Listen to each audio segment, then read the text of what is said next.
Hello ഒരിക്കൽ കൂടി എൻ്റെ യൂട്യൂബ് വീഡിയോയിലേക്ക് സ്വാഗതം. കുറേ നാളുകളായി വീഡിയോ ചെയ്തിട്ട്, ഏകദേശം 6-7 മാസത്തോളമായെന്ന് തോന്നുന്നു. ഒരു വ്ളോഗാണ് ചെയ്യുന്നത്, എല്ലാ ദിവസവും വീഡിയോ കാണും എന്നൊക്കെ പറഞ്ഞിട്ട് ഇപ്പോൾ 7 മാസമായി ഒരു വീഡിയോ ചെയ്തിട്ട്. അപ്പോൾ അന്നത്തെ ഒരു ആഗ്രഹമായിരുന്നു ഒരു അൺബോക്സിങ് ചെയ്യണമെന്നുള്ളത്, ഒരു മൊബൈലിൻ്റെ അൺബോക്സിങ് ചെയ്യണമെന്നുള്ളത്. അപ്പോൾ ഇപ്പോൾ അങ്ങനെ ഒരു അവസരം കിട്ടിയിരിക്കുകയാണ്, ഒരു പുതിയ മൊബൈൽ വാങ്ങി. അപ്പോൾ അതിൻ്റെ അൺബോക്സിങ് വീഡിയോയിലേക്ക് കിടക്കാമെന്ന് വിചാരിക്കുന്നു. അനിയനാണെങ്കിൽ നമ്മുടെ റൂം മൊത്തം ഒരു സ്റ്റുഡിയോ സെറ്റപ്പിൽ ചെയ്തു തരാമെന്ന് പറഞ്ഞിട്ടുണ്ട്. അപ്പോൾ നമുക്ക് പോയിട്ട് നമ്മുടെ അൺബോക്സിങ് വീഡിയോയിലേക്ക് കിടക്കാം. നമുക്ക് നോക്കാം അവൻ എന്തൊക്കെ സെറ്റപ്പുകളാണ് ചെയ്ത് വെച്ചേക്കുന്നതെന്നുള്ളത് നോക്കാം.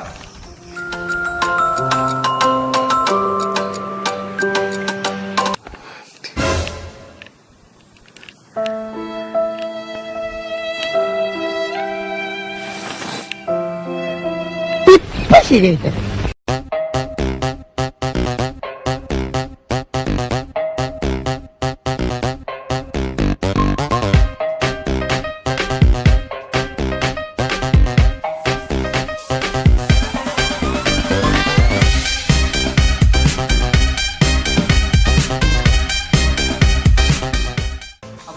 അൺബോക്സിങ്ങിനുള്ള സാധനങ്ങൾ മൊത്തം സെറ്റപ്പ് ആയിട്ടുണ്ട്. നമുക്ക് എന്താണ് മൊബൈൽ എന്നുള്ള കാര്യം പറയുന്നില്ല, നമുക്ക് ഇത് എടുത്തതിന് ശേഷം തന്നെ നമുക്ക് നോക്കാം.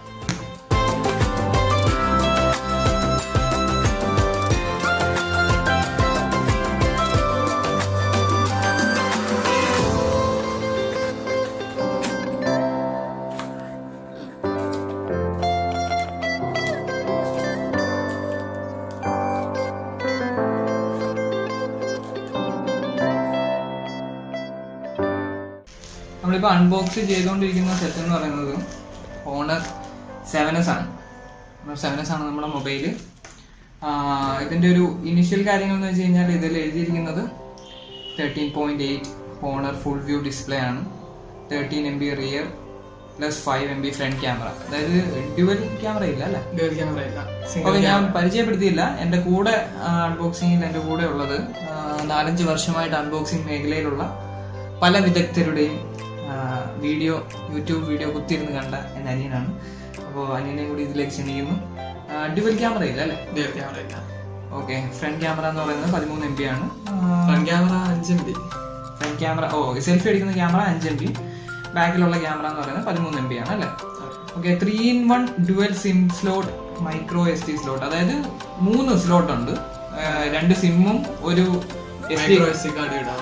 ഓക്കെ, അറ്റ് എ ടൈം ഇതെല്ലാം ഉപയോഗിക്കാൻ പറ്റും. പിന്നെ 3020 mAh ആണ് ബാറ്ററി അല്ലേ? അതെ.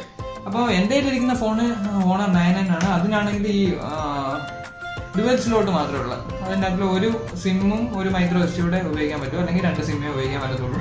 പിന്നെ 3000 mAh ആണ്. അപ്പം എന്തൊക്കെയോ ഒരു ഇച്ചിരി മാറ്റങ്ങളുണ്ട് ഈ ഫോണിന്. ഓക്കെ, അപ്പം നമുക്ക് ഇതിൻ്റെ കാര്യങ്ങൾ മൊത്തം ഒന്ന് നോക്കാം.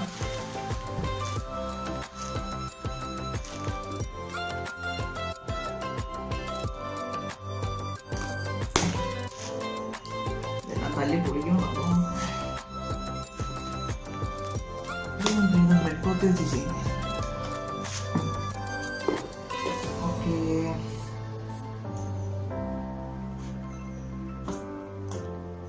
അപ്പൊ നമ്മുടെ ഫോൺ നമ്മൾ ഔപചാരികമായിട്ട് തുറന്നു കഴിഞ്ഞ് ഇനി റിവ്യൂവിന് വേണ്ടിയിട്ട് അതിനെ ഏൽപ്പിക്കുകയാണ്. ഫോൺ നോക്കുന്നതിന് മുമ്പേ നമുക്ക് ആദ്യം ബോക്സിൽ എന്തൊക്കെ കിട്ടുന്നുണ്ടോ നോക്കാം. കുറച്ച് IMEI നമ്പറിന്റെ സ്റ്റിക്കർ, അതിനുശേഷം ഒരു screen card, kick start guide, warranty card, അതിന്റെ പവർ ബ്രിക്ക്, ഇവിടെ USB കേബിൾ. അതിൻ്റെ കൂടെ സ്ക്രീൻ കാർഡും കിട്ടിയായിരുന്നു. സ്ക്രീൻ കാർഡ് കിട്ടി. സ്ക്രീൻ കാർഡ് പക്ഷെ അങ്ങനെയല്ല വന്നത് കേട്ടോ. സ്ക്രീൻ കാർഡ് ഞാൻ സെപ്പറേറ്റ് ഓർഡർ ചെയ്തതാണ്. അപ്പോൾ അവർ ആ ബോക്സിനകത്ത് തന്നെ അയച്ചായിരിക്കും അല്ലേ? അല്ല, ഇതിന്റെ കൂടെ തന്നെ ഡീഫോൾട്ട് ആയിട്ട് ഒരു സ്ക്രീൻ കാർഡ് വരുന്നുണ്ടോ? ഓക്കെ. പക്ഷെ ഇതിന്റെ കൂടെ നമുക്ക് ഇയർഫോൺ കിട്ടുന്നില്ല, അത് വളരെ വലിയൊരു ഡ്രോബാക്ക് ആണ്. അപ്പോൾ ഇത് മാറ്റി വെച്ച് നമുക്ക് മൊബൈലിലേക്ക് കടക്കാം. മൊബൈല് ബ്ലാക്ക് കളർ മൊബൈലാണ്. ഇതിന്റെ കൂടെ തന്നെ ഗോൾഡ് കളറിൽ നമുക്ക് മൊബൈല് വരുന്നുണ്ട്. ഇതിന്റെ ഇപ്പോൾ സ്ക്രീനിനെ കുറിച്ച് പറയുകയാണെങ്കിൽ ഇത് 5.45 ഇഞ്ച് സ്ക്രീനാണ്. 720x1440 എന്ന് പറയുന്ന റെസൊല്യൂഷനിലാണ് ഫോൺ സ്ക്രീന്. അതോടെ തന്നെ LCD ടച്ച് സ്ക്രീനാണ് ഇതിന്റെ സ്ക്രീന്. IPSന്റെ കൂട്ട് വലിയ കളറൊന്നും പ്രതീക്ഷിക്കണ്ട. എന്ന് പറയുമ്പോൾ പാവപ്പെട്ടവരുടെ ഭാഷ പറയുവാണെങ്കിൽ നല്ലതായിട്ട് കാണാമല്ലേ, അത്യാവശ്യം നല്ലതായിട്ട് കാണാം. അത്യാവശ്യം ബഡ്ജറ്റ് ഫോണിനെ അനുസരിച്ച് അത്യാവശ്യം നല്ല സ്ക്രീൻ തന്നെയാണ്. അതുപോലെ തന്നെ ക്യാമറ മുമ്പ് പറഞ്ഞുകൊണ്ട് ബാക്ക് ക്യാമറ 13 MB ആണ്, ഫ്ലാഷ് ഉണ്ട് സൈഡിൽ തന്നെ. ഫ്രണ്ട് ക്യാമറ 5 MB ഫ്രണ്ട് ക്യാമറയാണ്. മേളിലൊരു ഇയർഫോൺ ജാക്ക് ഉണ്ട്, അതിപ്പോൾ കാണാൻ പറ്റാത്ത ഒരു സാധനമാണ്. അതുപോലെ തന്നെ മൈക്രോ USB ചാർജിങ് പോർട്ട്, ഇത്രയൊക്കെ ഉള്ളൂ. പിന്നെ പ്രാവശ്യം പ്ലാസ്റ്റിക് ടച്ച് ആണ്. ബഡ്ജറ്റ് ഫോൺ ആയതുകൊണ്ട് നമുക്ക് മെറ്റാലിക് ഒന്നും പറയാൻ പറ്റത്തില്ല. സോ ആദ്യമേ ഈ സ്റ്റിക്കർ നമുക്ക് ജസ്റ്റ് ഒന്ന് ഇളകാം. ഇതാണ് ഫോണിന്റെ കറക്റ്റ് ബാക്ക്.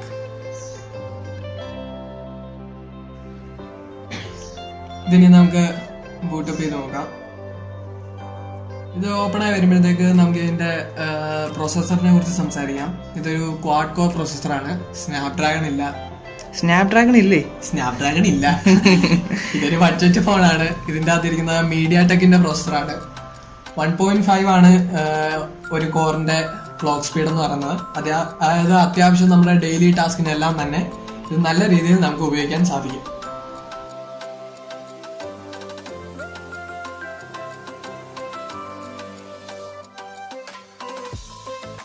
ഇപ്പോൾ ഫസ്റ്റ് ഓൺ ആക്കുന്നതിൻ്റെതായിട്ടുള്ള കാര്യങ്ങളായിരിക്കും എല്ലാം അല്ലേ? അതെ, ഇതാണ് എൻ്റെ ഹോം സ്ക്രീൻ.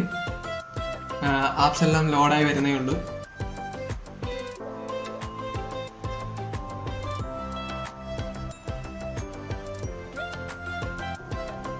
ഓക്കെ, ഇതിപ്പോ EMUI 8.0 ആണ് റൺ ചെയ്യുന്നത്. EMUI എന്ന് പറയുമ്പോഴത്തേക്ക് അതായത് ആൻഡ്രോയിഡ് ഓറിയോയുടെ മണ്ടയ്ക്ക് അവരുടേതായ തന്നെ സ്കിൻ ഇട്ടേക്കുന്നതാണ്. ഇതിന്റെ ഒരു പ്രശ്നം എന്താന്ന് വെച്ച് കഴിഞ്ഞാൽ EMUI ഒത്തിരി ബ്ലോട്ടഡ് ആണ്. അതായത് ആവശ്യത്തിനും അനാവശ്യത്തിനുമായി ഒത്തിരി ആപ്പുകൾ ഇൻസ്റ്റാൾ ചെയ്താണ് ഇത് വരുന്നത്. അതുകൊണ്ട് തന്നെ ഭാവി യൂസിൽ ചെറുതായി സ്ലോ ആവാൻ സാധ്യതയുണ്ട്.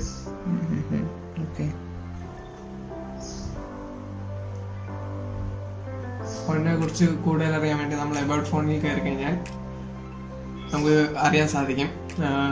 മീഡിയാടെക്കിന്റെ പ്രോസസ്സറാണ്, 2 GB RAM ആണുള്ളത്. അതുപോലെ തന്നെ 16 GB ആണ് ഇതിന്റെ ഇന്റേണൽ സ്റ്റോറേജ്. 256 GB വരെ നമുക്കിത് മൈക്രോ SD കാർഡ് ഉപയോഗിച്ച് കൂട്ടാവുന്നതാണ്. റെസൊല്യൂഷൻ 1440x720 ആണ്.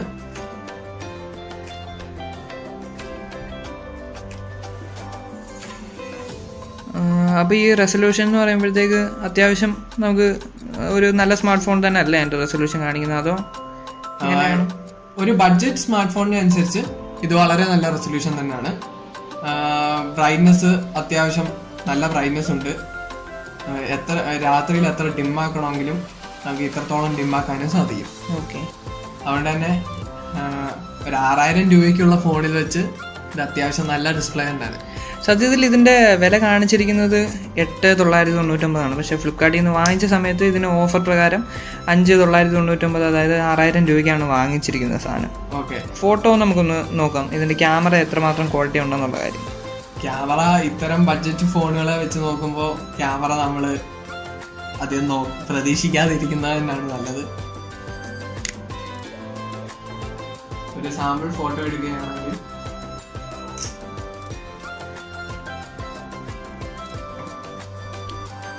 ഇത് വളരെ ഇരുണ്ടിരിക്കുകയാണ്. അത്യാവശ്യം ലൈറ്റ് കുറവുള്ള സിറ്റുവേഷനിൽ തന്നെയാണ് ഈ ഫോട്ടോ എടുത്തിരിക്കുന്നത്.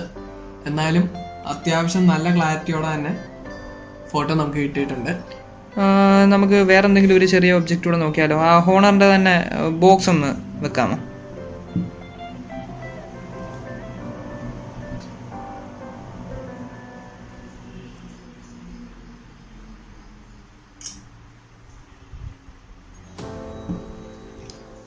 ഇത് നോക്കൂ, പ്രാവശ്യം ചെറുതായിട്ട് ബ്ലർ ആയിട്ടുണ്ട്. വലിയ ബൊക്കെ എഫക്റ്റ് ഒന്നും നമുക്ക് കിട്ടാനില്ല.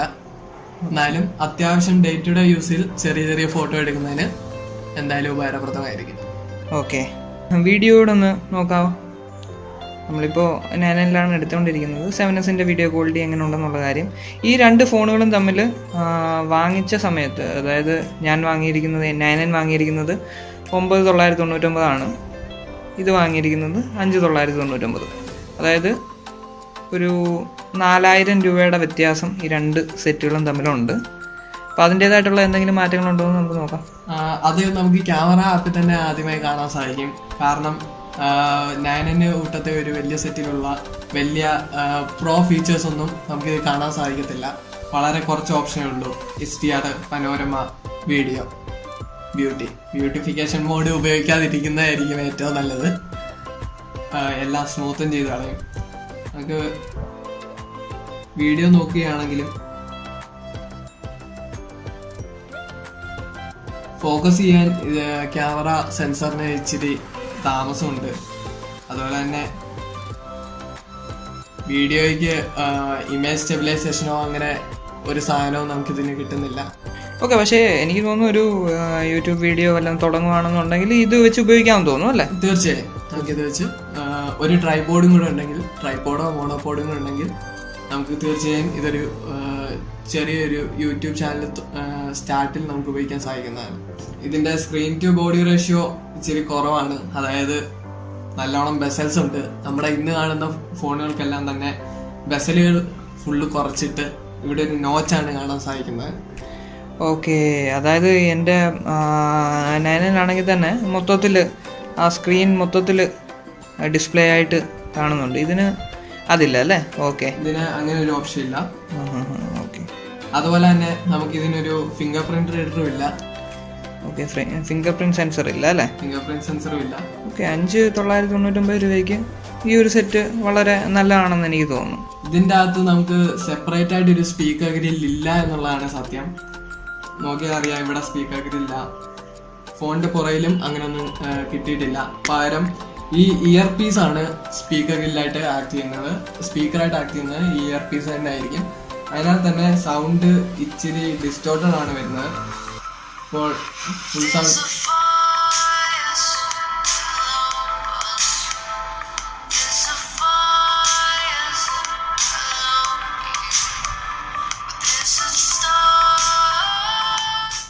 മൊത്തത്തിൽ നമ്മുടെ സെറ്റ് ഒന്ന് നോക്കുകയാണെന്നുണ്ടെങ്കിൽ, ഞാൻ ഫസ്റ്റ് ഒരു സ്മാർട്ട് ഫോൺ ഉപയോഗിക്കുന്നത് ജിയോണിയുടെ ഒരു ഹാൻഡ്സെറ്റാണ്. അപ്പോൾ അതിൽ ഒരു എന്തെങ്കിലും നമ്മളിപ്പം ഫേസ്ബുക്ക് ആണെങ്കിൽ തന്നെ ഫേസ്ബുക്ക് ഓണാക്കി വെച്ചിട്ട് അതിൽ നിന്ന് മെസ്സഞ്ചറിലേക്ക് കയറിയാൽ പിന്നെ ഒരു 5 മിനിറ്റത്തേക്ക് ആളുടെ കാര്യം വലിയ ബുദ്ധിമുട്ടാണ്.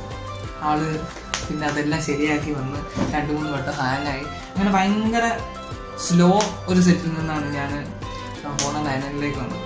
അപ്പോൾ അതുകൊണ്ടാണെങ്കിൽ തന്നെ ഈ ഫോണിൻ്റെ ഈ ഒരു സെറ്റ് കാണുമ്പോൾ പെട്ടെന്ന് തന്നെ പോകുന്നുണ്ട്. ഇതിൻ്റെ ഫീച്ചേഴ്സൊക്കെ കാണുമ്പോൾ അതും ഇതിൻ്റെ വിലയും കൂടെ കണക്കിലെടുക്കുമ്പോൾ, അന്ന് 8000 രൂപയുടെ ഒരു സെറ്റാണ് ഞാൻ ഉപയോഗിച്ചിരുന്നത്.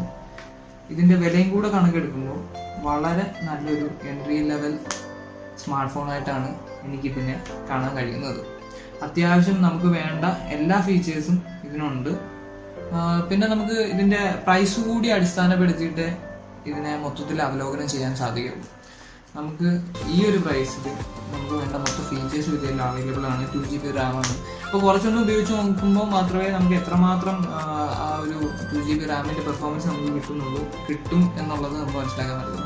എൻ്റെ ലാപ്ടോപ്പ് തന്നെ ഇപ്പോഴും 2GB RAM ആണ്. അപ്പോൾ നിങ്ങൾക്ക് മനസ്സിലാക്കാൻ പറ്റും നമ്മുടെ ഫോണുകളൊക്കെ എത്രമാത്രം മുന്നിലേക്ക് വന്നിട്ടുണ്ട് എന്നുള്ള കാര്യം. അപ്പോൾ നിങ്ങളൊരു ഫോൺ ഇപ്പോൾ വാങ്ങിക്കാൻ ആഗ്രഹിക്കുന്നുണ്ടെങ്കിൽ ഇപ്പം സ്മാർട്ട് ഫോൺ മേഖലയിൽ നല്ല കോമ്പറ്റീഷനാണ്. അതുകൊണ്ട് തന്നെ കുറഞ്ഞ പ്രൈസിൽ ഒത്തിരി നല്ല നല്ല സെറ്റുകൾ കിട്ടുന്നുണ്ട്.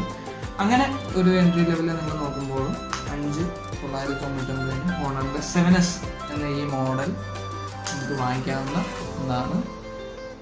അതിനുശേഷം നിങ്ങൾ കുറച്ചുകൂടെ പൈസ മുടക്കാൻ താല്പര്യമുണ്ടെന്നുണ്ടെങ്കിൽ ഇതിന് മേലുള്ള സെറ്റുകൾ നിങ്ങൾക്ക് കൺസിഡർ ചെയ്യാവുന്നതാണ്. ഓക്കെ, അപ്പോൾ അടുത്തൊരു വീഡിയോയുമായിട്ട് ഞാൻ വീണ്ടും വരും. കുറേ നാളിന് ശേഷമാണ് ഞാൻ വീഡിയോ ചെയ്തതെന്നുള്ള കാര്യം നിങ്ങൾക്ക് അറിയാം. പിന്നെ ഞാൻ ചെയ്തു വന്നിരുന്ന വീഡിയോയിൽ നിന്നും വളരെ വ്യത്യസ്തമാണ് ഒരു അൺബോക്സിങ് വീഡിയോ എന്ന് പറയുന്നത്. അപ്പോൾ ഇന്ന് ആദ്യം എന്നെ കണ്ടപ്പോൾ തന്നെ എൻ്റെ മുടിയൊക്കെ ഒരു വളർത്തിയിട്ടേക്കാണ്. അപ്പോൾ മുടിയുമായി ബന്ധപ്പെട്ട ഒരു കാരണം കൊണ്ടാണ് ഞാൻ ഇന്ന് വീഡിയോ ചെയ്തത്. അപ്പോൾ അതെന്താണെന്ന് അറിയാൻ വേണ്ടിയിട്ട് നമുക്ക് അടുത്ത വീഡിയോയിൽ അതെന്താണ് സംഭവം എന്നുള്ളത് ഞാൻ പറയാം. നിങ്ങൾക്ക് ഈ വീഡിയോ ഇഷ്ടപ്പെട്ടെന്നുണ്ടെങ്കിൽ നിങ്ങൾക്ക് ഈ വീഡിയോ ഷെയർ ചെയ്യാം, നമ്മുടെ ചാനൽ സബ്സ്ക്രൈബ് ചെയ്യാം. പുതിയ വീഡിയോകളുമായിട്ട് വീണ്ടും കാണാം. അതുവരെ ബൈ.